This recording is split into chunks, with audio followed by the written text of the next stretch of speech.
अमृत उपदेश की कथा श्रवण करिए। साध संगत जी, अज 6 पोह वाला दिन है। धन गुरु गोबिंद सिंह सच्चे पातशाह जी महाराज ने 6 पोह की रात नूं हजूर ने आनंदगढ़ साहिब का किला छड्डिया सीगा। गरीब निवास सच्चे पातशाह जी महाराज परिवार समेत सिंघां समेत सच्चे पातशाह जी महाराज अद्धी रात दे वक्त किले नूं छड्ड करके सतगुरु पातशाह जी महाराज तुरे। परिवार सच्चे पातशाह जी का खेरू खेरू होया। ये सारे शहीदी साके इन्हां ही दिनां विच साध संगत जी वरते है। सतगुरु पातशाह जी महाराज दे जीवन का पवित्र इतिहास आपां कल दे दीवान विच आरंभ कीता सीगा। हजूर ने जिस वक्त नगारे की सिरजना की, आकार नहीं पहाड़ी राजियां ने सच्चे पातशाह जी महाराज का विरोध किया। गरीब निवास सच्चे पातशाह जी महाराज के विरोध विच बहुत सारे षड्यंत्र इन्हां ने रचे। हजूर दे कोल बड़मुलियां चीज़ां वस्तुआं वेख करके भीमचंद कहलूर दे राजे का मन बेईमान होया। जो प्रसादी हाथी पंचकला शस्त्र चंदन की चौंकी ये सच्चे पातशाह जी दे कोलों वो लैना चाहुंदा सी, इस नीयत नाल कि एक बारी लवांगे फिर वापस नहीं देवांगे।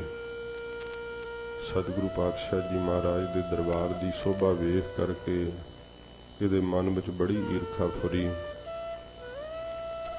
गरीब नवाज धन गुरु गोबिंद सिंह सच्चे पातशाह जी ने भावें इन्हां नूं प्रेरणा की सी कि पहाड़ी राजिओ जात पात का हंकार छड्ड करके गुरु नानक साहब जी महाराज की सिक्खी नूं धारण करोगे तो इस मुगल राज की गुलामी थल्लों तुसी बच सकोगे, निकल सकोगे। पर सगों इन्हां ने मुगलों के अगे झुकना जिहड़ा सी वो ठीक समझिया। सच्चे पातशाह जी महाराज की आग्या ना मनी। ईर्खावश हो करके इन्हां ने सतगुरु जी दे उत्ते मुहिमां चढ़ाउणियां शुरू कीतियां। मेदनी प्रकाश राजे की बेनती मन करके सतगुरु जी का नाहन विच जाना। देश चाल हम ते पुन भई, शहर पामटे की सुध लई। ये सच्चे पातशाह जी महाराज पौंटा साहिब नगर उत्थे जा करके वसाउणा। 12 दिनां विच हजूर ने उत्थे किला सिरजिया। बड़े बड़े जंगली जीवां दा सतगुरु जी ने उतार कीता, अपने हत्थीं उन्हां नूं मार के यात रथ वर्गियां दी कल्याण कीती। सतगुरु पातशाह महाराज दे उपर इत्थे ही राजा भीमचंद 3.5 लाख की गिणती विच हजूर दे उत्ते साना लै करके हमलावर होया। बहुत बुरी तरह पहाड़ी राजियां दे दंद खट्टे कीते। अणगिणत सैना इन्हां दी मारी गई। सतगुरु दे भूआ जी दे पुत्र शंगो शाह जी जीतमल जी इस युद्ध दे अंदर शहीद होए। पीर बुद्धू शाह जी दे पुत्र इस मैदाने जंग अंदर शहीद होए। सतगुरु ने बेअंत बख्शिशां वरताइयां। गरीब नवाज सतगुरु जी इत्थों फिर वापस परते है। रस्ते विच नंदाउण दा छोटा जिहा जंग होया।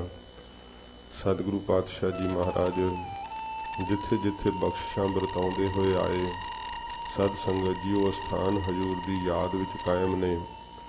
मेदनी प्रकाश राजा जिहड़ा अंदर खाते भावें इन्हें गुरु साहब नूं बेनती करके सद्दिया सी, हजूर ने इसकी फतेह शाह नाल संधि करवा दित्ती सी। पर युद्ध तो बाद ये सतगुरु जी नाल नीति वरतदियां होइयां जदों महाराज पौंटा साहिब तो तुरे है, इसने रस्ते विच अपने अमीरां वजीरां राही बेनती करी, महाराज मैं तुहाडे दर्शन करना चाहुंदा सां। सतगुरु जी पातशाह महाराज इहदे अंदर नूं प्रतख करन वास्ते रुक गए कि जाओ भाई वजीरो कह दिओ राजे नूं कि इत्थे रुके आ जावे दर्शन कर लवे। सतगुरु पातशाह जी नूं अगले दिन सुनेहा घल्लिया, महाराज कोई राज दे जरूरी काम पै गए, अगले दिन आऊँगा। अंदरों आउणा नहीं सी चाहुंदा कि पहाड़ी राजे खफे ना हो जाण। सतगुरु जी नाल नीति वरतदा सी।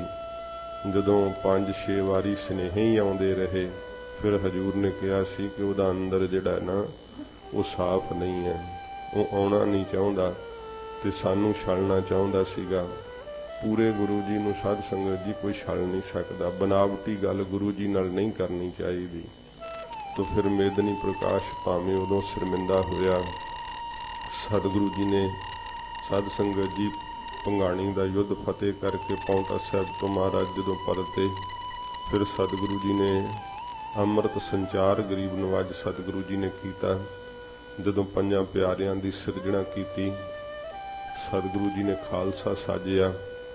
इहो जिहा जंगजू खालसा साज दिता जिहड़ा साध संगत जी ऐसे ਸਿੰਘਾਂ ਦੇ अंदर सतगुरु पातशाह महाराज ने आप दी बख्शिश धर दिती कि ये वाक कहे, चिड़ियों से मैं बाज तड़ाऊं, 1.25 लाख से एक लड़ाऊं, तबै गोबिंद सिंह नाम कहाऊं।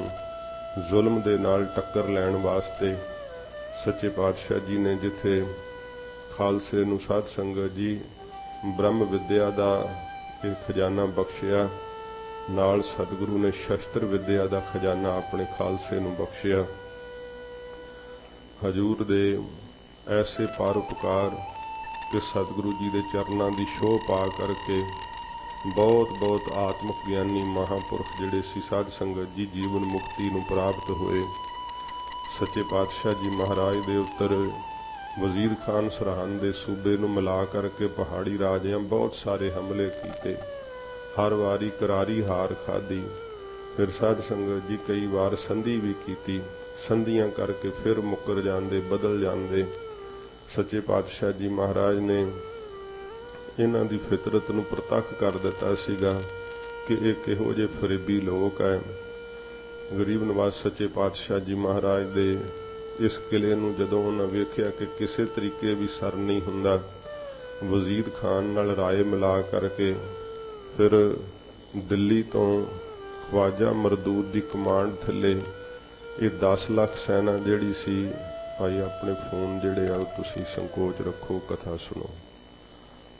ख्वाजा मरदूद की कमांड थले दिल्लियों जिहड़ी सी 10 लाख सैना तोरी सीगी। ते साध संगत जी श्री आनंदपुर साहिब जी नूं जदों घेरा पिया, नरंगे दे जारी कीते हुए हुक्म कि गुरु गोबिंद सिंह साहिब जी महाराज नूं जिउंदा जां मुर्दा पकड़ के मेरे कोल पेश कीता जावे। ये कित्थे तक पहाड़ी राजियां ने नरंगे नूं जिहड़ियां सी साध संगत जी भेटावां चढ़ा करके कोई बेशुमार हाथी घोड़े मोहरां अशरफियां ते अपनी मदद लई गुहार कीती सी।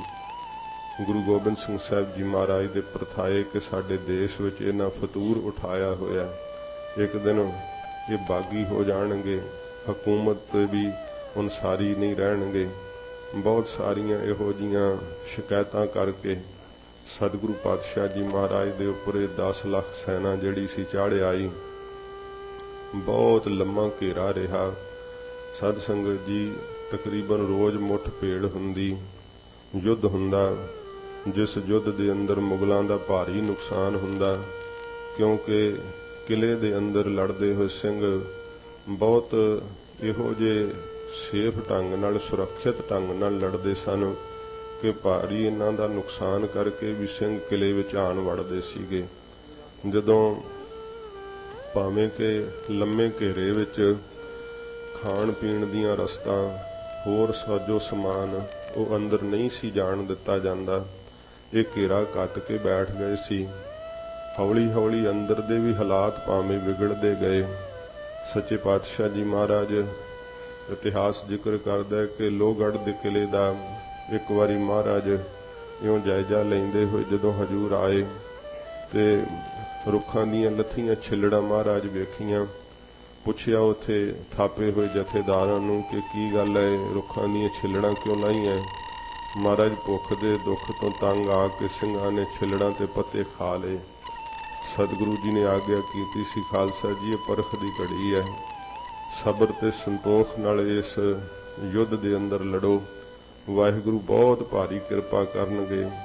सतगुरु जी ने वो छिलड़ामी खाण तो वरज दिता सी ते हालात इन्ने साध संगत जी मुगल फौज वास्ते भी बिगड़ चुके सीगे कि बाहर बहुत बुरी तरह फौजां दे विच भी बगावत चल पई, क्योंकि कई प्रकार दीयां बीमारियां, कहण नूं 10 लाख बहुत साध संगत जी सौखा है, पर जिथे 10 लाख फौज होवे, किन्ने घोड़े होणगे, किन्ना बाहर माल असबाब ते वो प्रबंध करना, रोज दे रोटी पानी दा बड़ा वड्डा खर्चा उठाया जांदा है।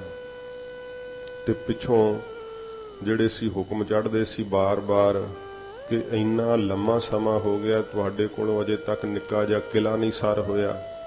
जिहड़े सी वो सैनापति कई बार गुरु साहब जी नूं ये गुजारिशां कर हटे। सच्चे पातशाह जी महाराज ने कहा कि भाई जिहड़ा चढ़ के आवे उहदे नाल रण तत्ते विच ही गल करांगे। ये सतगुरु पातशाह जी महाराज दा जो जंगबंदी दा ढंग सीगा वो ऐसा जबरदस्त सी कि उन्हां दी इन्ने लम्मे समय विच भी कोई वाह पेश ना गई। ते अखीर जदों बाहर फौजां दा भी हाल बहुत बुरा होण लगा ते जंग दे तरीके नाल जां किसी होर ढंग नाल सैनापतियां नूं ख्वाजा मरदूद वजीर खां वर्गियां नूं लग्या कि आनंदगढ़ साहब दा किला तोड़िया नहीं जा सकदा। गरीब नवाज सच्चे पातशाह जी महाराज वेखो, भावें कहण नूं इतिहासकार भी लिखदे आ कि बड़ा औकड़ दा समा सी, पर उस औकड़ दे समय विच इतिहास ने जिक्र कीता है साखी दा कि महाराज दे कोल एक सिख आया जिहड़ा सी लुक छिप के घेरे दे विचों रात दे समय आनंदपुर साहब आ गया। वो महाराज सच्चे पातशाह जी दे चरनां विच आके मत्था टेक के उसने पारस भेंट कीता। कहंदा महाराज ये पारस है ते जिहड़ी भी चीज़ नूं लाइए सोना बन जांदी है। सतगुरु जी इहदे नाल असीं बहुत सारी रसत जिहड़ी वो प्राप्त कर सकदे हां। कई प्रकार दे महाराज जिहड़े आ मसले इहदे नाल हल हो सकदे आ। सतगुरु पातशाह जी महाराज ने वो पारस जिहड़ा सी ना खूह विच सिट दिता सी ते सिख ने मन विच ख्याल कीता कि ये औकड़ दा वक्त है, गुरु साहब जी ने शायद इहदी कीमत नहीं जानी, है तां पारस सी, महाराज पत्थर समझ के सुट दिता है। सतगुरु पातशाह जी महाराज जदों अपने कर कमलां नाल जल वरतिया ते कहंदे जदों वो जल धरती ते डिग्गा, जिन्ने थां ते वो दल धरती नूं स्पर्शिया वो सारी धरती सोने दी हो गई। सतगुरु पातशाह जी महाराज ने दिखाया सी भाई केवल ते केवल ये पत्थर पारस नहीं, असल विच महाराज ने दिखाया कि गुरु पारस हुंदा है। ये साध संगत जी सच्चे पातशाह जी महाराज ने शरीर करके भावें वेखो ये सारियां औकड़ां हजूर ने आप भी अपने शरीर ते चलियां, पर जिहड़ा आत्म ज्ञानी हुंदा ना उन्होंने साध संगत जी कोई औकड़ा ते कोई शरीरक दुख पहुंदे नहीं आ करके। ते हजूर दा खालसा ऐसी अवस्था दा मालक है, सतगुरु जी नूं तां किसी औकड़ ते दुख ने पाउणा ही की है। गरीब नवाज सतगुरु जी दा किला सर ना हुंदा वेख करके फिर इन्हां मुगलां ने ते पहाड़ी राजियां ने जिहड़ी अखीर नीति वरती वो इन्हां ने कुरान शरीफ दी सौं खाधी है ते पहाड़ी राजियां ने श्रीमद भागवत गीता ते गऊ दी मूर्ति बना करके इन्हां दे आपो अपने अहीदिए आए है। सतगुरु जी नूं बेनती कीती है, महाराज जे आप किला छड्ड दिओगे तां महाराज जिधर तुहाडी इच्छा उधर चले जाओ, महाराज तुहानूं कोई किसी प्रकार तुहाडे अल वेखेगा भी नहीं, पर एक वारी हुण किला छड्ड दिओ क्योंकि साडी भी रह आवेगी। फौजां बहुत तंग ने, असीं बड़े परेशान हाँ, दिल्ली की मूँह लैके जावांगे। इहो जिहियां बेनतियां हजूर दे अगे इन्हां दे अहदियां ने कीतियां। सतगुरु पातशाह जी महाराज ने इनकार कर दिता कि सानू मंजूर नहीं। जदों फिर खालसे ने सच्चे पातशाह जी महाराज दे अगे बेनतियां कीतियां, श्री गुरप्रताप सूरज ग्रंथ दे अंदर जिक्र आउंदा है कि सच्चे पातशाह जी महाराज नूं फिर सिंह कहण लगे, महाराज हुण तां इस किले दे अंदर महाराज साडी जिंद बच नहीं सकेगी। महाराज आप कृपा करो, जे जंगल देश नूं चले जावांगे ते महाराज फिर भी ਅਸੀਂ ਕੋਈ ਨਾ ਕੋਈ ਮੁਹਿੰਮ ਜਿਹੜੀ ਹੈ ਜਾਰੀ ਰੱਖ ਸਕਾਂਗੇ। ਮਹਾਰਾਜ ਇੱਥੇ ਤਾਂ ਸਰੀਰਾਂ ਦੇ ਬਚਣ ਦਾ ਹੀ ਹੁਣ ਸ਼ੰਕਾ ਹੈ, ਸਰੀਰ ਨਹੀਂ ਕਾਇਮ ਰਹਿ ਸਕਣਗੇ, ਕਿਉਂਕਿ ਕੁਝ ਵੀ ਅੰਦਰ ਖਾਣ ਪੀਣ ਨੂੰ ਨਹੀਂ ਸੀ ਬਚਿਆ। ਫਿਰ ਸੱਚੇ ਪਾਤਸ਼ਾਹ ਜੀ ਮਹਾਰਾਜ ਨੇ ਕਿਹਾ ਸੀ, ਖਾਲਸਾ ਜੀ ਤੁਸੀਂ ਇਹਨਾਂ ਧੋਖੇਬਾਜ਼ਾਂ ਨੂੰ ਨਹੀਂ ਜਾਣਦੇ। ਕਿਲੇ ਤੋਂ ਨਿਕਲਣਾ ਸਤਿਗੁਰੂ ਜੀ ਕਹਿੰਦੇ ਭਾਈ ਖਤਰਿਆਂ ਨੂੰ ਮੁੱਲ ਲੈਣਾ ਹੈ। ਖਾਲਸਾ ਜੀ ਕੇਵਲ 20 ਦਿਨ ਟਿਕ ਜਾਓ, ਤੁਹਾਨੂੰ ਸਾਰੇ ਹੀ ਸੁਖ ਪ੍ਰਾਪਤ ਹੋਣਗੇ। ਇਹ ਮਹਾਰਾਜ ਜੀ ਨੇ ਪਹਿਲਾਂ 20 ਦਿਨ ਦਾ ਬਚਨ ਕਿਹਾ। ਫਿਰ ਸਿੰਘਾਂ ਨੇ ਬੇਨਤੀ ਕੀਤੀ, ਮਹਾਰਾਜ ਇੱਥੇ ਨਹੀਂ ਹੋ ਸਾਥੋਂ ਰੁਕਿਆ ਜਾਂਦਾ। ਫਿਰ ਸਤਿਗੁਰੂ ਜੀ ਨੇ ਹੌਲੀ ਕਰਦਿਆਂ ਫਿਰ 12, 13, 14 ਇਸ ਤਰ੍ਹਾਂ ਦਿਨ ਵੀ ਕਹੇ। ਅਖੀਰ ਮਹਾਰਾਜ 7 ਦਿਨ ਕਿਹਾ ਕਿ ਖਾਲਸਾ ਜੀ 7 ਦਿਨ ਰੁਕ ਜਾਓ। ਫਿਰ ਸਿੰਘਾਂ ਕਿਹਾ, ਸੱਚੇ ਪਾਤਸ਼ਾਹ ਮਹਾਰਾਜ ਹੁਣ ਤਾਂ ਸਾਥੋਂ ਇੱਕ ਘੜੀ ਨਹੀਂ ਰੁਕਿਆ ਜਾਂਦਾ। ਮਾਤਾ ਸਾਹਿਬ ਜੀ ਦੇ ਵੀ ਕੋਲ ਛੋਟੇ ਸਾਹਿਬਜ਼ਾਦੇ ਤੋਂ ਮਾਤਾ ਗੁਜਰ ਕੌਰ ਜੀ ਨੇ ਵੀ ਫਿਰ ਬੇਨਤੀ ਕੀਤੀ ਸੱਚੇ ਪਾਤਸ਼ਾਹ ਜੀ ਮਹਾਰਾਜ ਦੇ ਚਰਨਾਂ ਵਿੱਚ ਕਿ ਸਾਨੂੰ ਲਾਲ ਜੀ ਕਿਲਾ ਛੱਡ ਦੇਣਾ ਚਾਹੀਦਾ ਜੇ ਦੁਸ਼ਮਣ ਆਪ ਇਸ ਗੱਲ ਦਾ ਐਦ ਕਰਦਾ ਏ।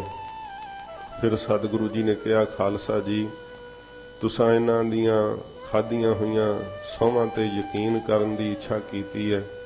ਤੁਸੀਂ ਸੋਚਦੇ ਹੋ ਕਿ ਇਹ ਇਸ ਤਰ੍ਹਾਂ ਨਹੀਂ ਕਰਨਗੇ ਜਿਸ ਤਰ੍ਹਾਂ ਇਹ ਕਹਿ ਰਹੇ ਹੈ, ਪਰ ਮਹਾਰਾਜ ਜੀ ਨੇ ਕਿਹਾ, ਖਾਲਸਾ ਜੀ ਜੋ ਰਾਜਨੀਤਿਕ ਕਹਿੰਦਾ ਹੁੰਦਾ ਨਾ ਉਹ ਕਰਦਾ ਨਹੀਂ ਹੁੰਦਾ। ਇਹ ਸਾਧ ਸੰਗਤ ਜੀ ਸ਼ੁਰੂ ਤੋਂ ਹੀ ਜਿਨ੍ਹਾਂ ਦੇ ਮਨ ਮੈਲੇ ਹੈ, ਧਰਮੀ ਨਹੀਂ ਹਨ, ਉਹਨਾਂ ਦੇ ਕਹੇ ਤੇ ਸਤਿਗੁਰੂ ਜੀ ਨੇ ਆਪਣੇ ਖਾਲਸੇ ਨੂੰ ਉਪਦੇਸ਼ ਦਿੱਤਾ ਕਿ ਕਦੇ ਯਕੀਨ ਨਹੀਂ ਕਰਨਾ ਚਾਹੀਦਾ। ਅਖੀਰ ਜਦੋਂ ਇਤਿਹਾਸ ਨੇ ਜ਼ਿਕਰ ਕੀਤਾ ਕਿ ਸਤਿਗੁਰੂ ਜੀ ਨੇ ਕਿਹਾ ਕਿ ਖਾਲਸਾ ਜੀ 3 ਦਿਨ ਹੀ ਰੁਕ ਜਾਓ। ਫਿਰ ਵੀ ਸਿੰਘਾਂ ਕਿਹਾ, ਮਹਾਰਾਜ ਹੁਣ ਕਿਰਪਾ ਕਰੋ, ਇਸ ਕਿਲੇ ਨੂੰ ਛੱਡ ਦੇਣ ਵਿੱਚ ਭਲਾ ਹੈ। ਸਿੰਘਾਂ ਦੀ ਇਸ ਜਿੱਦ ਅੱਗੇ ਸਤਿਗੁਰੂ ਪਾਤਸ਼ਾਹ ਜੀ ਮਹਾਰਾਜ ਨੇ ਫਿਰ ਸਾਧ ਸੰਗਤ ਜੀ ਜਿਹੜਾ ਸੀ ਕਿਲੇ ਨੂੰ ਛੱਡਣਾ ਮਨਜ਼ੂਰ ਕੀਤਾ। ਤੇ ਗਰੀਬ ਨਵਾਜ਼ ਸੱਚੇ ਪਾਤਸ਼ਾਹ ਜੀ ਮਹਾਰਾਜ ਅੱਜ ਦੀ ਉਹ ਰਾਤ ਹੈ ਜਦੋਂ ਹਜ਼ੂਰ ਨੇ ਆਨੰਦਗੜ੍ਹ ਸਾਹਿਬ ਦਾ ਕਿਲਾ ਛੱਡਿਆ ਏ। ਸੱਚੇ ਪਾਤਸ਼ਾਹ ਜੀ ਮਹਾਰਾਜ ਨੇ ਫਿਰ ਥਾਂ ਪਰ ਥਾਂ ਸਭ ਦੀ ਜ਼ਿੰਮੇਵਾਰੀ ਲਾਉਣੀ ਸ਼ੁਰੂ ਕੀਤੀ। ਤੇ ਗਰੀਬ ਨਵਾਜ਼ ਸਤਿਗੁਰੂ ਜੀ ਨੇ ਪਹਿਲਾਂ ਜਿਹੜਾ ਸਾਧ ਸੰਗਤ ਜੀ ਦਿਨ ਲੰਘਿਆ ਉਹ ਸਤਿਗੁਰੂ ਜੀ ਨੇ ਪਹਿਲਾਂ ਦਿਖਾਉਣਾ ਸੀਗਾ ਕਿ ਇਹਨਾਂ ਦੇ ਮਨਾਂ ਦੀ ਹਾਲਤ ਕੀ ਹੈ। ਹਜ਼ੂਰ ਨੇ ਆਪਣੇ ਕਿਲੇ ਵਿੱਚੋਂ ਜਿਹੜੇ ਕੋ ਘੋੜੇ ਮੈਦਾਨੇ ਜੰਗ ਵਿੱਚ ਸ਼ਹੀਦ ਹੋ ਗਏ ਸੀ, ਕੋਈ ਸ਼ਸਤਰ ਨਕਾਰਾ ਹੋ ਗਏ ਸਨ, ਤੋ ਇਸ ਪ੍ਰਕਾਰ ਢਾਲਾਂ ਚਮੜੇ ਦੀਆਂ ਕਾਠੀਆਂ ਆਦਿਕ ਜਿਹੜੀਆਂ ਨਕਾਰਾ ਸਨ ਉਹਨਾਂ ਨਾਲ ਬਹੁਤ ਸਾਰੇ ਗੱਡੇ ਲਦਾਤੇ ਹਜ਼ੂਰ ਨੇ ਤੇ ਉੱਤੇ ਰੇਸ਼ਮੀ ਵਸਤਰ ਪਵਾ ਕੇ ਤੇ ਸੋਨੇ ਦੀਆਂ ਡੋਰਾਂ ਨਾਲ ਬੰਧਾਤੇ। ਤੇ ਮਹਾਰਾਜ ਸੱਚੇ ਪਾਤਸ਼ਾਹ ਜੀ ਨੇ ਉਹ ਲਾਰ ਗੱਡਿਆਂ ਦੀ ਜਿਹੜੀ ਸੀ ਨਾ ਜਦੋਂ ਕਿਲੇ ਤੋਂ ਤੋਰੀ ਤੇ ਮੁਗਲਾਂ ਨੂੰ ਲੱਗਾ ਕਿ ਇਹ ਗੁਰੂ ਸਾਹਿਬ ਨੇ ਆਪ ਦਾ ਖਜ਼ਾਨਾ ਕੱਢਿਆ। ਸਤਿਗੁਰੂ ਪਾਤਸ਼ਾਹ ਜੀ ਮਹਾਰਾਜ ਨੇ ਇਸ ਯੁੱਧ ਤੋਂ ਪਹਿਲਾਂ ਹੀ ਸਾਧ ਸੰਗਤ ਜੀ ਸਾਰਾ ਖਜ਼ਾਨਾ ਜਿਹੜਾ ਸੀ ਨਾ ਸਤਲੁਜ ਦੀ ਭੇਟ ਕਰਤਾ ਸੀਗਾ। ਮਹਾਰਾਜ ਨੇ ਇੱਕ ਵਾਰੀ ਬੈਠਿਆਂ ਹੋਇਆਂ ਕਿਹਾ, ਤੋਸ਼ੇ ਖਾਨੇ ਵਿੱਚ ਆਗਿਆ ਕੀਤੀ ਕਿ ਜਾਓ ਜਿੰਨੇ ਰੇਸ਼ਮੀ ਵਸਤਰ ਹੈ ਪਸ਼ਮੀਨੇ ਦੇ ਸਭ ਲਿਆਓ ਕੱਢ ਕੇ। ਤੇ ਸਾਰਾ ਢੇਰ ਲਵਾ ਲਿਆ ਹਜ਼ੂਰ ਨੇ ਆਪ ਦੇ ਸਾਹਮਣੇ। ਤੇ ਜਦੋਂ ਢੇਰ ਲੱਗ ਗਿਆ ਕਿ ਸਾਰੇ ਬੜੇ ਖੁਸ਼ ਕਿ ਗੁਰੂ ਮਹਾਰਾਜ ਅੱਜ ਕੀ ਕਰਨ ਲੱਗੇ ਆ ਵੇਖੀਏ, ਨਾਲੇ ਸਤਿਗੁਰੂ ਦੇ ਖਜ਼ਾਨੇ ਵਿੱਚ ਵੇਖੋ ਕਿੱਡੇ ਕਿੱਡੇ ਵਡਮੁੱਲੇ ਵਸਤਰ ਹੈ ਜਿਨ੍ਹਾਂ ਉੱਤੇ ਸੋਨੇ ਦੀ ਕਢਾਈ ਕੀਤੀ ਹੋਈ ਹੈ, ਕਈਆਂ ਵਿੱਚ ਹੀਰੇ ਜੜੇ ਹੋਏ ਹੈ ਤੇ ਕਈਆਂ ਵਿੱਚ ਇਸ ਪ੍ਰਕਾਰ ਚਾਂਦੀ ਵਿੱਚ ਲਾਲ ਆਦਿਕ ਖਚਿਤ ਕੀਤੇ ਹੋਏ ਹੈ। ਮਹਾਰਾਜ ਜੀ ਨੇ ਉਦੋਂ ਹੈਰਾਨੀ ਦੀ ਹੱਦ ਨਾ ਰਹੀ ਜਦੋਂ ਕਿਹਾ ਕਿ ਇਹਨਾਂ ਨੂੰ ਅੱਗ ਲਾ ਦਿਓ। ਹੈਰਾਨ ਹੋ ਗਏ ਸਾਰੇ ਕਿ ਮਹਾਰਾਜ ਐਡੀ ਮਿਹਨਤ ਨਾਲ ਸਿੱਖਾਂ ਨੇ ਲਿਆਂਦੇ ਦੂਰੋਂ ਦੂਰੋਂ, ਇਹ ਅੱਗ ਮਹਾਰਾਜ ਲਾ ਦਈਏ। ਸਤਿਗੁਰੂ ਕਹਿੰਦੇ ਹਾਂ ਭਈ ਆਗਿਆ ਸਾਡੀ, ਅੱਗ ਲਾ ਦਿਓ। ਸਾਰੇ ਮਹਾਰਾਜ ਨੇ ਛਿਨਕ ਚ ਸਮੇਂ ਚ ਸਾੜ ਕੇ ਭਸਮ ਕਰ ਦਿੱਤੇ। ਉਹਦੇ ਵਿੱਚੋਂ ਜਿਹੜਾ ਕੋਈ ਸੋਨਾ ਚਾਂਦੀ ਪਿਘਲਿਆ ਹੋਇਆ ਹੀਰੇ ਜਵਾਹਰਾਤ ਬਾਹਰ ਆਏ ਉਹ ਵੀ ਮਹਾਰਾਜ ਨੇ ਕਢਾ ਕੇ ਸਤਲੁਜ ਦੀ ਭੇਟ ਕਰ ਦਿੱਤੇ। ਜਿੰਨਾ ਖਜ਼ਾਨਾ ਸਤਿਗੁਰੂ ਨੇ ਸਤਲੁਜ ਚ ਪਾਇਆ, ਇਤਿਹਾਸ ਨੇ ਜ਼ਿਕਰ ਕੀਤਾ ਹੈ ਕਿ ਪੂਰੇ 2 ਦਿਨ ਖਜ਼ਾਨਾ ਜਿਹੜਾ ਸੀ ਉਹ ਸਤਲੁਜ ਵਿੱਚ ਪੈਂਦਾ ਰਿਹਾ ਤੇ ਸਾਰੀਆਂ ਸੰਗਤਾਂ ਸਾਰੇ ਸਿੰਘਾਂ ਨੂੰ ਲਾ ਕੇ ਮਹਾਰਾਜ ਖਜ਼ਾਨਾ ਸਤਲੁਜ ਦੀ ਭੇਟ ਕਰ ਦਿੱਤਾ ਸੀਗਾ। ਗਰੀਬ ਨਵਾਜ਼ ਸੱਚੇ ਪਾਤਸ਼ਾਹ ਜੀ ਮਹਾਰਾਜ ਨੇ ਜਦੋਂ ਇਹ ਤੋਰਿਆ ਤੇ ਇਹਨਾਂ ਨੂੰ ਲੱਗਿਆ ਕਿ ਹਜੂਰ ਦਾ ਖਜ਼ਾਨਾ ਜਾ ਰਿਹਾ ਹੈ। ਫਿਰ ਇਹਨਾਂ ਨੇ ਆਪਣਾ ਦੀਨ ਧਰਮ ਛੱਡ ਦਿੱਤਾ ਸੀਗਾ, ਲਾਲਚ ਵਿੱਚ ਆਇਆ ਨੇ। ਹਜੂਰ ਨੇ ਪਹਿਲਾਂ ਸਿੰਘਾਂ ਨੂੰ ਦਿਖਾਇਆ ਸੀ, ਵੇਖ ਲਓ ਖਾਲਸਾ ਜੀ ਜਿਹੋ ਜਿਹਾ ਤੁਸੀਂ ਇਹਨਾਂ ਤੇ ਵਿਸ਼ਵਾਸ ਤੇ ਯਕੀਨ ਕਰਦੇ ਹੋ, ਇਹ ਸਭ ਆਪਣੀਆਂ ਹਿੰਦੂ ਵਾਸਤੇ ਸ਼੍ਰੀਮਦ ਭਾਗਵਤ ਗੀਤਾ ਦੀ ਆਨ ਕੀ ਹੁੰਦੀ ਹੈ, ਇਹ ਸਾਡੇ ਨਾਲੋਂ ਹਿੰਦੂ ਵੀਰ ਜ਼ਿਆਦਾ ਜਾਣਦੇ ਹੋਣਗੇ। ਤੇ ਸਾਧ ਸੰਗਤ ਜੀ, ਜਿਨ੍ਹਾਂ ਦੇ ਤਿਲਕ ਤੇ ਜੰਜੂ ਦੀ ਖਾਤਰ ਗੁਰੂਦੇਵ ਨੇ ਆਪਣੇ ਪਿਤਾ ਜੀ ਨੂੰ ਸ਼ਹੀਦ ਕਰਵਾਇਆ ਸੀਗਾ, ਉਹ ਹੀ ਅੱਜ ਆਪਣੀ ਵੇਖੋ ਭਾਗਵਤ ਗੀਤਾ ਦੀ ਖਾਧੀ ਹੋਈ ਸਹੁੰ ਨੂੰ ਛੱਡ ਕੇ ਗੁਰੂਦੇਵ ਨੂੰ ਧੋਖਾ ਦੇਣ ਵਾਸਤੇ ਉਸ ਖਜ਼ਾਨੇ ਦੇ ਉੱਤੇ ਟੁੱਟ ਕੇ ਪੈ ਗਏ। ਭਾਵੇਂ ਕਿ ਅੱਜ ਕੱਲ ਇਹ ਬਿਆਨ ਦਿੰਦੇ ਆ ਕਿ ਵੇਖੋ ਹਰੇਕ ਥਾਂ ਤੇ ਸਾਰੇ ਚੰਗੇ ਤਾਂ ਮਾੜੇ ਨਹੀਂ ਹੁੰਦੇ, ਉਹਨਾਂ ਪਹਾੜੀ ਰਾਜਿਆਂ ਗਲਤੀ ਕੀਤੀ ਹੈ ਤੇ ਉਹਨਾਂ ਦੀ ਕੀਤੀ ਗਲਤੀ ਸਾਰਿਆਂ ਦੇ ਸਿਰ ਨਹੀਂ ਮੜਨੀ ਚਾਹੀਦੀ, ਠੀਕ ਗੱਲ ਹੈ।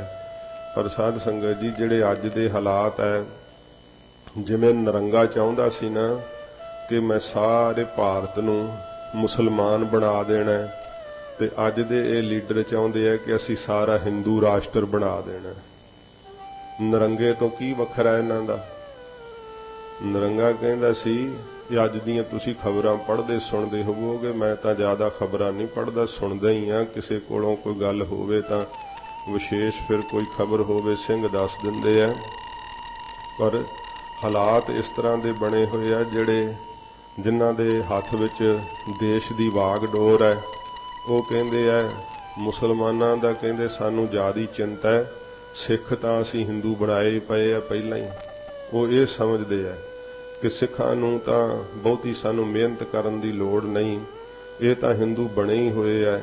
ਇਸ ਪ੍ਰਕਾਰ ਦੀਆਂ ਉਹਨਾਂ ਦੀਆਂ ਗੱਲਾਂ, ਤੇ ਇਹ ਕੋਈ ਆਮ ਨਹੀਂ ਕਹਿ ਰਿਹਾ, ਇਹ ਜਿਹੜੇ ਸਾਧ ਸੰਗਤ ਜੀ ਅਹਿਮ ਅਹੁਦਿਆਂ ਤੇ ਬੈਠੇ ਹੋਏ ਉਹ ਲੋਕ ਗੱਲਾਂ ਕਰ ਰਹੇ ਆ।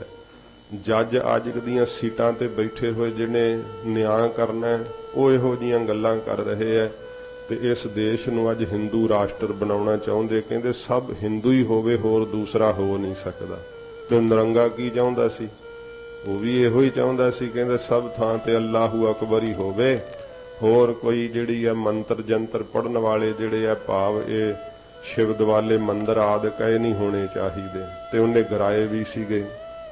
ਤੋ ਇਸ ਤਰ੍ਹਾਂ ਦਾ ਇਹਨਾਂ ਦਾ ਸਾਧ ਸੰਗਤ ਜੀ ਜਿਹੜੇ ਅੱਜ ਦੇ ਹਾਲਾਤ ਹਨ, ਸਤਿਗੁਰੂ ਪਾਤਸ਼ਾਹ ਜੀ ਮਹਾਰਾਜ ਨੇ ਜਦੋਂ ਇਸ ਖਾਲਸੇ ਨੂੰ ਪ੍ਰਤੱਖ ਕਰਕੇ ਦਿਖਾਇਆ, ਕੁਰਾਨ ਸ਼ਰੀਫ ਮੁਸਲਮਾਨਾਂ ਵਾਸਤੇ ਕੀ ਮਾਇਨੇ ਰੱਖਦੀ ਹੈ, ਤਾਂ ਮੁਸਲਮਾਨ ਸਾਡੇ ਤੋਂ ਜ਼ਿਆਦਾ ਵਧੀਆ ਸਮਝਦੇ ਆ।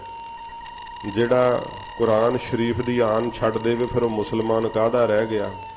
ਪਰ ਇਹਨਾਂ ਦਾ ਕੋਈ ਦੀਨ ਧਰਮ ਨਹੀਂ ਹੈ। ਸਤਿਗੁਰੂ ਜੀ ਨੇ ਦੁਨੀਆ ਨੂੰ ਦਿਖਾਇਆ ਕਿ ਇਹ ਕਿਹੋ ਜੇ, ਤਾਂ ਹੀ ਤਾਂ ਨਰੰਗੇ ਨੂੰ ਮਹਾਰਾਜ ਲਿਖਿਆ ਸੀ, ਨਰੰਗਿਆ ਤੂੰ ਜਿਹੜੀਆਂ ਨਮਾਜ਼ਾਂ ਪੜ੍ਹਦਾ ਨਾ, ਇਹ ਤੈਨੂੰ ਪਰਲੋਕ ਵਿੱਚ ਛਡਾ ਨਹੀਂ ਸਕਣਗੀਆਂ, ਕਿਉਂਕਿ ਝੂਠੀਆਂ ਤੇਰੀਆਂ ਪੜੀਆਂ ਨਮਾਜ਼ਾਂ। ਫਿਰ ਉਹ ਜੌਆਂ ਦੀ ਰੋਟੀ ਕਹਿੰਦੇ ਖਾਂਦਾ ਹੁੰਦਾ ਸੀ। ਸਤਿਗੁਰੂ ਜੀ ਨੇ ਲਿਖਿਆ, ਨਰੰਗਿਆ ਜੇ ਜੌਂ ਖਾ ਕੇ ਮੁਕਤੀ ਮਿਲਦੀ ਹੁੰਦੀ ਤੇ ਘੋੜੇ ਜੌਂ ਹੀ ਖਾਂਦੇ ਆ, ਸਾਰੇ ਮੁਕਤ ਹੋ ਜਾਂਦੇ। ਸੱਚੇ ਪਾਤਸ਼ਾਹ ਜੀ ਮਹਾਰਾਜ ਦੇ ਸੱਚ ਦੇ ਕਹੇ ਹੋਏ ਸ਼ਬਦ ਪੜ੍ਹ ਕੇ ਨਰੰਗਾ ਬੜਾ ਪਛਤਾਇਆ ਸੀ ਫਿਰ ਕਿ ਮੈਂ ਕੀ ਕੀਤਾ। ਗਰੀਬ ਨਵਾਜ਼ ਸੱਚੇ ਪਾਤਸ਼ਾਹ ਜੀ ਮਹਾਰਾਜ ਦੇ ਉਸ ਕਾਫਲੇ ਦੇ ਉੱਤੇ ਬਹੁਤ ਇਹਨਾਂ ਨੇ ਬੇਰਹਿਮੀ ਨਾਲ ਜਦੋਂ ਹਮਲਾ ਕੀਤਾ, ਜਿਹੜੇ ਉਹ ਗੱਡਿਆਂ ਦੇ ਰਾਹ ਕਸਨ ਚਲਾਉਣ ਵਾਲੇ ਸੀਗੇ, ਉਹਨਾਂ ਨੂੰ ਸ਼ਹੀਦ ਕਰ ਦਿੱਤਾ। ਜਦੋਂ ਉਹ ਬਸਤਰ ਉੱਤੋਂ ਉਤਾਰੇ ਤੇ ਵਿੱਚੋਂ ਹੱਡੀਆਂ ਨਿਕਲੀਆਂ, ਟੁੱਟੇ ਹੋਏ ਜਿਹੜੇ ਨਕਾਰਾ ਸ਼ਸਤਰ ਉਹ ਨਿਕਲੇ, ਢਾਲਾਂ ਨਿਕਲੀਆਂ, ਬੜੇ ਸ਼ਰਮਿੰਦੇ ਹੋਏ ਕਿ ਤਾਂ ਅਸੀਂ ਖਜ਼ਾਨਾ ਸਮਝ ਕੇ ਲੁੱਟਿਆ ਸੀਗਾ। ਫਿਰ ਸਤਿਗੁਰੂ ਜੀ ਦੇ ਕੋਲ ਇਹਨਾਂ ਨੇ ਪੁਰਜੋਰ ਆਪਣੀਆਂ ਕਸਮਾਂ ਖਾਧੀਆਂ, ਬੇਨਤੀਆਂ ਕੀਤੀਆਂ। ਸਤਿਗੁਰੂ ਜੀ ਭਾਵੇਂ ਇਰਾਦਾ ਬਣਾ ਚੁੱਕੇ ਸੀ ਖਾਲਸੇ ਦੇ ਬਾਰ-ਬਾਰ ਬੇਨਤੀ ਕਰਨ ਤੋਂ, ਫਿਰ ਸੱਚੇ ਪਾਤਸ਼ਾਹ ਜੀ ਮਹਾਰਾਜ ਨੇ ਜਿਹੜੀ ਅੱਜ ਦੀ ਰਾਤ ਹੈ ਸਾਧ ਸੰਗਤ ਜੀ, ਗਰੀਬ ਨਵਾਜ਼ ਸਤਿਗੁਰੂ ਜੀ ਨੇ ਵੱਡੀ ਰਾਤ ਤੋਂ ਤਿਆਰਾ ਕਰਵਾਇਆ। ਇਤਿਹਾਸਕਾਰਾਂ ਲਿਖਿਆ ਕਿ ਇੰਨੀ ਠੰਡੀ ਰਾਤ ਸੀ ਕਿ ਉਸ ਸਮੇਂ ਬਰਖਾ ਵੀ ਹੁੰਦੀ ਸੀ ਜਦੋਂ ਮਹਾਰਾਜ ਕਿਲਾ ਛੱਡਦੇ ਆ। ਸਤਿਗੁਰੂ ਪਾਤਸ਼ਾਹ ਜੀ ਮਹਾਰਾਜ ਨੇ ਮਾਤਾ ਗੁਜਰ ਕੌਰ ਜੀ, ਛੋਟੇ ਸਾਹਿਬਜ਼ਾਦੇ, ਇਹ ਰੱਥ ਵਿੱਚ ਅਸਵਾਰ ਹੋਏ ਆ ਤੇ ਮਾਤਾਵਾਂ ਦੇ ਨਾਲ माता सुंदर कौर जी, माता साहिब कौरां जी, सच्चे पातशाह जी महाराज भाई मनी सिंह साहब नूं आग्या कीती है 100 ਸਿੰਘਾਂ ਦਾ जथा दिता नाल। महाराज ने कहा कि भाई तुसां दिल्ली दा रुख करना है। ये सच्चे पातशाह जी महाराज ने सब नूं साध संगत जी थाएं पर थाएं जो जिम्मेवारियां सी वो ला करके सतगुरु पातशाह जी महाराज काफला जिहड़ा सी वो तोरिया। जदों काफला पहलों इस करके तोरिया, सतगुरु पातशाह जी महाराज आप किले दे अंदर है। उन्होंने भावें कि कई इं विचार करते हैं कि जदों काफला निकलिया उदों उन्होंने फिर क्यों नहीं आक्रमण किया, हमला क्यों नहीं किया। सतगुरु जी ने आप किला उन्ना चिर नहीं छड्डिया जिन्ना चिर के काफला जिहड़ा सी वो कीरतपुर साहब तक नहीं सी पहुँच गया। ये रणनीति हुंदी है। उन्होंने डर सीगा कि जे हुण हमला कर दिता शायद गुरु साहब फिर किले दे अंदर ही आकी हो बहणगे। तो सच्चे पातशाह जी महाराज ने आप दे महिला नूं, माता साहिब जी नूं, साहिबजादे, छोटे साहिबजादे जिन्हां विच साध संगत जी काफले विच बच्चे बजुर्ग, ये सारा काफला जिहड़ा सी सतगुरु जी ने तोड़ दिता। आप गरीब नवाज सच्चे पातशाह जी महाराज पिता सतगुरु जी दे पवित्र स्थान गुरुद्वारा शीशगंज साहिब, जिथे सतगुरु पिता जी दे शीश दा महाराज जी अंतिम संस्कार कीता सी, उस स्थान ते सतगुरु जी आए है। साडा इतिहास जिक्र करदा है गुरु गोबिंद सिंह साहब जी महाराज जदों आनंदपुर साहब नूं सच्चे पातशाह जी छड्ड के किते जांदे ते पिता गुरु जी दे स्थान ते अरदास करके जाया करदे। जदों महाराज आनंदपुर साहब वापस आउंदे सब तो पहला महिला विच जाण तो भी पहला महाराज पिता जी दे स्थान ते आके नमस्कार करदे, फिर महाराज महिला विच प्रवेश करदे। गुरु महाराज सच्चे पातशाह जी उदों आग्या कीती, कड़ा प्रसाद दी देग जिहड़ी है वो साध संगत जी मंगवाई है, जो कवि भाई संतोख सिंह जी ने लिखिया। सच्चे पातशाह जी महाराज पिता जी दे उस शीशगंज गुरुद्वारा साहब पवित्र स्थान दे सन्मुख खलो के महाराज आप अरदास कीती है। ते सच्चे पातशाह जी महाराज अरदास करके 4 परिक्रमा कीतियां। फिर सतगुरु पातशाह जी महाराज ने आग्या कीती है कि खालसा जी कोई पिता सतगुरु दे स्थान ते रह के सेवा करन वाला होवे। कोई किसी ने आवाज़ ना जदों दिती, दूसरी बार कहा तो किसी आवाज़ नहीं दिती। गुरबख्श दास साध संगत जी एक सिख होया सच्चे पातशाह दा, ये उदासी सिख दा जिक्र करते हैं। सतगुरु पातशाह जी महाराज ने फिर इस नूं आग्या कीती। इस कहा महाराज इत्थे तां तुहाडे जाण तो बाद महाराज मुगल आ जाणगे। सच्चे पातशाह महाराज इत्थे तां कुछ भी फिर बचेगा नहीं, मैं सेवा संभाल किवें कर सकांगा। सतगुरु जी ने तिस समय बचन कीता सी, गुरबख्श दास ये गुरु पिता दा स्थान है, इत्थे 4 पदार्थां दी बरखा होवेगी, किसी प्रकार को कमी नहीं आवेगी, तेरा कोई वाल नहीं विंगा कर सकेगा। इत्थे जो भी कोई अरदास करके भावना नाल मंगेगा उहदी मुराद पूरी होवेगी। ये बचन सतगुरु जी ने उस समय कह के आनंदगढ़ साहब किले दे अंदर हजूर वापस आए हैं। ते सच्चे पातशाह जी महाराज ने साध संगत जी आनंदगढ़ साहब तो फिर तैयारी की है। समय वाल मेरा ध्यान नहीं गया, समा बहुत हो चुका है। तो सच्चे पातशाह जी महाराज जिमें आनंदगढ़ साहब तो तैयारी करके फिर साध संगत जी तुरदे है, ये आपां इत्थों कल नूं सरवण करांगे। सच्चे पातशाह जी महाराज अज दी रात 6 पोह दी रात महाराज सच्चे पातशाह जी किला छड़ दिता सी। रात विच वो रात दे समय किहो जिहियां औकड़ां आईयां, किवें सच्चे पातशाह जी सरसा तक पहुँचते हैं, वो कल दे दीवान में आपां सरवण करांगे। 23-24 नूं साध संगत जी सो चमकौर साहब जी का शहीदी जोड़ मेला हुंदा है, ते ये 2 दिन फिर शहीदी साके दी आपां जिहड़ी है चमकौर साहब जी दे मैदाने जंग विच जो खालसे ने जौहर विखाए आ गुरु दे